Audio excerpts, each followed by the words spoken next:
Somebody recently asked me why we ride so much. They asked, isn't there a safer, better way to get your rush of adrenaline?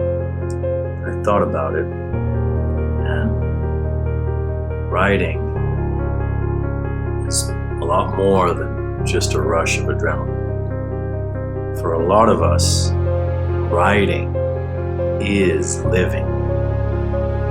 I mean, what better way to live than to be profoundly present in the moment?